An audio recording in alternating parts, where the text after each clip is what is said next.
શૈલેષ બગદાણા કરીને બિલ્ડરનું નામ સામે આવે છે કે જેને માટે રસ્તો ખુલ્લો કરવા માટે આ બધો ખેલ થયો, પરંતુ જાણકારોનું કહેવું એમ છે કે શૈલેષ બગદાણા બિલ્ડરની પણ એટલી તાકાત નહીં હોય કે એનું સુરત મહાનગરપાલિકાના અધિકારીઓ પણ માને, એસઓજી પણ માને, સુરત પોલીસ પણ માને, સુરત પોલીસ કમિશનર પણ માને, એટલી તાકાત કદાચ શૈલેષ બગદાણાની અંદર નહીં હોય।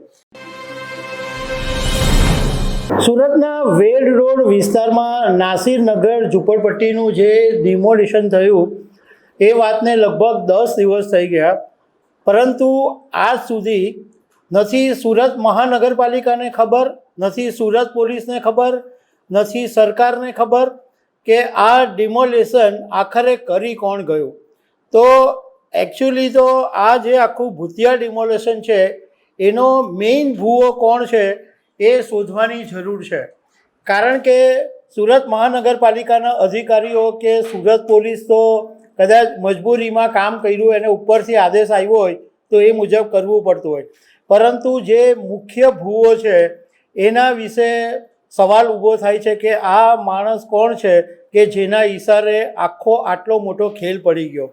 તો આના વિશે તમારી સાથે વાત કરીશ। મારું નામ રાજેશ શાહ છે અને તમે જોઈ રહ્યા છો ગુજરાતના સૌથી મોટા ડિજિટલ પ્લેટફોર્મ ખબરછે.com। સુરત મહાનગરપાલિકાનું એક સત્તાવાર સૂત્ર છે કે બહુજન હિતાય બહુજન સુખાય, પણ અત્યારે જે પ્રમાણે વેડ રોડ વિસ્તારમાં નાસિરનગર ઝૂંપડપટ્ટીમાં બન્યું છે એ જોતાં એવું લાગે છે કે આ પાલિકાનું સૂત્ર છે એ બદલાઈ ગયું છે અને હવે એ સૂત્ર કદાચ એવું થઈ ગયું છે કે બિલ્ડર હિતાય ને બિલ્ડર સુખાય। એવી ચર્ચા ઘણા દિવસથી ચાલી રહી છે કે બિલ્ડરોને ફાયદો કરાવવા માટે આખો મોટો ખેલ થઈ ગયો અને દિવ્ય ભાસ્કરના એક અહેવાલની અંદર એવું કહેવામાં આવ્યું છે કે આ જે નાસિરનગરની જે જમીન છે એની સિટી સર્વેનો રિપોર્ટ સામે આવ્યો છે અને એની અંદર જે મોટાભાગનો હિસ્સો હતો એ પારસી સમાજનો હતો અને કેટલોક હિસ્સો છે એ સુરત મહાનગરપાલિકાનો છે અને એ પારસી સમાજની જમીનનો જે કેટલોક હિસ્સો હતો એ બિલ્ડરોને વેચી દેવામાં આવ્યો છે એવું પણ જાણવા મળ્યું છે। અને દિવ્ય ભાસ્કરના અહેવાલ મુજબ સૌરાષ્ટ્રવાસી બિલ્ડરોના ઈશારે સુરત મહાનગરપાલિકા અને એસઓજીએ સાથે મળીને આખો મોટો ખેલ પાડ્યો છે અને બિલ્ડરોના આર્થિક લાભ માટે જે લાઈન દોરીનું બહાનું ધરીને ડિમોલિશન કરી નાખવામાં આવ્યું છે। હવે આ બાબતે આ નાસિરનગર ઝૂંપડપટ્ટીના એક શેખ હુસૈન અઝીઝ નામના વ્યક્તિ છે, એમણે એડવોકેટ જમીર શેખના મારફતે ગુજરાત હાઈકોર્ટની અંદર અરજી દાખલ કરી છે। આ અરજીની અંદર ગુજરાત સરકાર, સુરત મહાનગરપાલિકા, Surat police commissioner, SOG, DCP એમને પક્ષકાર બનાવવામાં આવ્યા છે અને એફઆઈઆર દાખલ કરવાની પણ માંગ કરવામાં આવી છે। આ ઉપરાંત આ જે નાસિરનગર છે એમાં લગભગ 250 જેટલા ઝૂંપડા કાચા પાકા મકાનો છે, એમાંથી 100 મકાનોનું ઓલરેડી ડિમોલિશન થઈ ગયું છે, તો બાકીના જે મકાનો છે એની પર ડિમોલિશન માટે સ્ટે પણ આ અરજીની અંદર માંગવામાં આવ્યો છે। હવે આનો એક નિયમ પણ જાણી લેવા જેવો છે કે ધારો કે સરકારી જગ્યા ઉપર કોઈએ ઝૂંપડપટ્ટી તાણી દીધી હોય અને મ્યુનિસિપલ કોર્પોરેશન આને સીધી રીતે ખાલી નહીં કરાવી શકે, કારણ કે આનો એક કાયદો બનેલો છે 1973નો અને એની અંદર મ્યુનિસિપલ કોર્પોરેશને ડેપ્યુટી કલેક્ટરને પત્ર લખવો પડે, ડેપ્યુટી કલેક્ટર તમામ પક્ષોને સાંભળે અને ડેપ્યુટી કલેક્ટરને એટલા માટે પત્ર લખવો પડે કારણ કે જમીનની ખરી જે માલિકી છે એની ખબર રેવન્યુ રેકોર્ડ ઉપરથી જ પડતી હોય છે। એટલે આખી એક પ્રોસેસ છે કે પહેલાં લેટર લખવો પડે, પક્ષને સાંભળે, નોટિસ આપવામાં આવે પછી તોડે। આ તો નાસિરનગરની જે ડિમોલેશન થયું એમાં કંઈ નોટિસ બી નહીં આપવામાં આવી અને રાતોરાત બધું જમીન ખુલ્લી કરી દેવામાં આવી। હવે આની અંદર મોટો સવાલ એ ઊભો થાય છે કે આ ભૂતિયા ડિમોલેશનનો ખરેખર મેઇન ભૂવો કોણ છે? એવું કોણ વ્યક્તિ છે કે જેનું વર્ચસ્વ સુરત મહાનગરપાલિકા પર હોય, જેનું વર્ચસ્વ પોલીસ ઉપર પણ હોય અને એવી વ્યક્તિ કે જેનું બધી જગ્યાએ ચાલે। સુરત મહાનગરપાલિકાના અધિકારી છે કે એસઓજી છે કે સુરત પોલીસ છે, એ ચિઠ્ઠીના ચાકર છે. એમને ઉપરથી આદેશ આવ્યો હોય અને એમને માનવું જ પડે, કારણ કે આખરે તો એમને નોકરીનો સવાલ આવી જાય.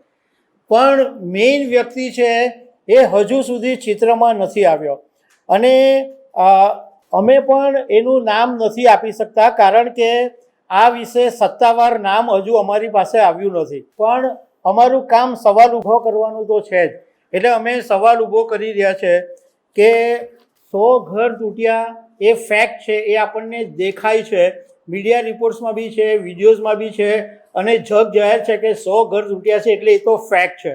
સુરત મહાનગરપાલિકાના અધિકારીઓ ના પાડે છે એ પણ ફેક્ટ છે, વિડીયો પણ આવી ગયા છે, બધા નિવેદનો પણ આવ્યા છે, એટલે એ પણ ફેક્ટ છે કે એ લોકો ના પાડે છે કે અમે ડિમોલેશન કર્યું નથી. પોલીસ પણ ના પાડે છે. પોલીસના અધિકારીઓના વિડીયોની અંદર એમના ચહેરા બી દેખાય છે, તો પણ પોલીસ ના પાડે છે, અધિકારીઓ ના પાડે છે. પણ એ બી ફેક્ટ છે કે એ લોકો ના પાડે છે.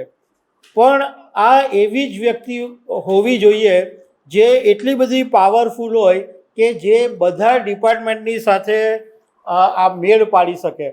અમે એક રાજકીય નેતાની સાથે વાત કરી તો એમનું કહેવું એવું છે કે આની અંદર કોઈ રાજકારણી કે કોઈ ભાજપના નેતાનું પણ નહીં ચાલી શકે, કારણ કે કોઈ મોટો મંત્રી લેવલનો નેતા હોય ને તો પણ આટલું હદે ડિમોલેશન કે આટલી બધી વાત છુપાવી નહીં શકે. આની અંદર કોઈ ઉચ્ચ અધિકારી સામેલ હોય એવી શક્યતા વધારે છે અને કોઈ પૈસાદાર વ્યક્તિનું, એટલે કોઈ પૈસા માટેના બેકિંગને કારણે ઉચ્ચ અધિકારીએ આટલું કરાવ્યું હોય તો જ એનું કોઈ સાંભળે. આ બધાના પોતપોતાના મંતવ્યો છે, આ રાજકીય નેતાનું મંતવ્ય છે, પરંતુ હવે એકચ્યુઅલી સરકારે આ ભૂવાને શોધવો પડશે, કારણ કે હવે આ બહુ મોટો ચર્ચાનો વિષય બની ગયું છે કે આખરે આટલા 10 દિવસ થઈ ગયા પણ સુરતની અંદર આ કોના ઈશારે ડિમોલેશન થયું એ વાત હજુ બહાર નથી આવી શકી. શૈલેષ બગદાણા કરીને બિલ્ડરનું નામ સામે આવે છે કે જેને માટે રસ્તો ખુલ્લો કરવા માટે આ બધો ખેલ થયો, પરંતુ જાણકારોનું કહેવું એમ છે કે શૈલેષ બગદાણા બિલ્ડરની પણ એટલી તાકાત નહીં હોય કે એનું સુરત મહાનગરપાલિકાના અધિકારીઓ પણ માને, એસઓજી પણ માને, સુરત પોલીસ પણ માને, સુરત પોલીસ કમિશનર પણ માને, એટલી તાકાત કદાચ શૈલેષ બગદાણાની અંદર નહીં હોય. એટલે આની અંદર જે કોઈ પણ મોટું માથું છે એ બહુ જ પાવરફુલ છે અને એનું વર્ક દરેક જગ્યાએ છે, સરકારમાં બી છે, સુરત મહાનગરપાલિકામાં બી છે અને સુરત પોલીસમાં પણ છે.